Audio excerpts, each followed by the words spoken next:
gon bain de sang qu'a fait, quand pile sang qu'a coulé. Et après sang ça a fin coulé, le blanc viendra. 2026 là, va l'entrée là. Sur l'autre énergie, Barakial, qui est l'archange tutélaire de cette année, sont un archange de justice lié. Chaque fin d'année, le monde se remplit d'experts autoproclamés, de stratèges de salon et de prophètes à mi-temps, qui prétendent dévoir ce que personne ne peut réellement prévoir. L'on n'est pas dormi. Non, bon, mais tout. On n'a qu'à faire interpellation après l'esprit. Non, bien sûr, Est-ce pas révéler des choses? Très bien. Ou pas laguer dans la rue? Non, non. Ces individus, que l'on pourrait appeler des conjecteurs, observent tout, le comportement de Poutine, les tensions en Iran, les fluctuations économiques mondiales, la situation sociale en Haïti, et même les cycles astrologiques ou les calculs numériques pour donner à leur discours une apparence de sérieux. Puis, armés d'un micro, d'une caméra ou d'un carnet de notes, ils annoncent l'inévitable. La guerre pourrait éclater, la monnaie pourrait s'effondrer. Haïti connaîtra un bouleversement historique et si rien ne se passe, ce n'est qu'une énergie invisible qui n'a pas encore agi. La mécanique est parfaite. Tout événement devient confirmation après coup. Et jamais leur prestige ne vacille.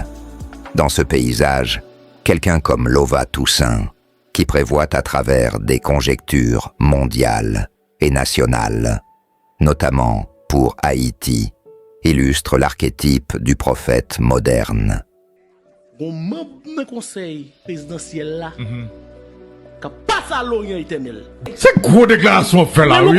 Il ne s'agit pas de véritables prédictions vérifiables, mais de narration globale, où chaque observation devient signe et chaque événement devient indice. Le comportement des dirigeants, les crises internationales ou les tensions économiques se transforment en prétexte à un récit cohérent, toujours après que la réalité ait confirmé la version choisie. La force de ces conjecteurs réside dans l'ambiguïté contrôlée, suffisamment large pour ne jamais se tromper, assez dramatique pour impressionner et toujours flexible pour s'adapter au réel. La numérologie fonctionne comme un champ parallèle de conjectures, où les chiffres deviennent oracles et les dates révélations.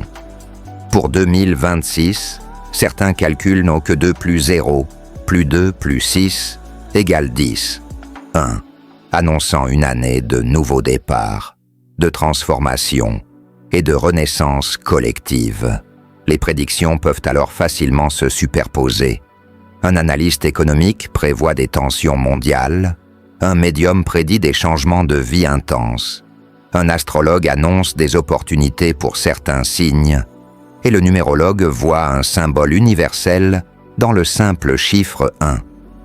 Peu importe que n'importe quel autre calcul ou observation mène à un résultat différent.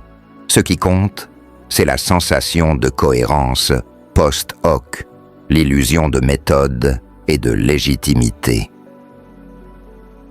Pour illustrer le spectacle, prenons quelques exemples de formulations que des voyants, numérologues ou conjecteurs pourraient utiliser pour 2026. 2026 sera l'année où les tensions géopolitiques atteindront un point de rupture. Ukraine, Moyen-Orient et Taïwan se retrouveront au cœur de crises continues. Certains disent qu'une guerre mondiale pourrait éclater si l'équilibre des alliances se rompt. En numérologie, 2026 égale 1, ce qui symbolise de grands commencements, mais aussi des transitions abruptes, nouvelles carrières, ruptures personnelles, renaissance collective. Sur des forums mystiques, des prédictions parlent d'un cash crush, une crise financière majeure, déclenchée par la chute de grandes banques, entraînant une récession profonde. D'autres annoncent des événements incroyables comme une pseudo-invasion extraterrestre ou l'installation d'un nouveau leader improbable à la tête des États-Unis, des conjectures qui mélangent peur, folklore et hasard. Un phénomène naturel au cours de cette année que tout le monde voit l'oué qui passé, un phénomène naturel. Parce que gros contact à travers une lumière. Ok. Gros contact à travers une lumière. Extraterrestre bral vle entrer en contact avec nous. Yo là déjà, mais yo poko vle. C'est gros déclaration fait là, oui. Nous quoi toujours dit. Le plus ironique est que toutes ces prédictions prospèrent sur le même principe. Elles ne peuvent jamais être réfutées. Si un événement se produit, la prédiction est confirmée. Si rien ne se passe, c'est que l'énergie agissait en silence ou que la vision était symbolique.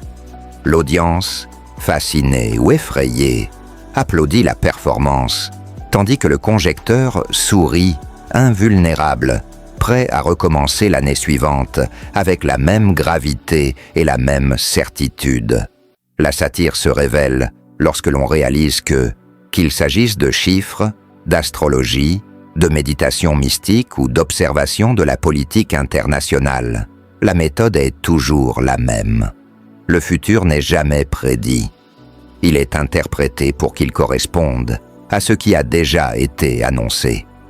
Ainsi, 2026 devient un terrain idéal pour ces figures théâtrales, entre crises prévisibles, opportunités réelles et conjectures absurdes.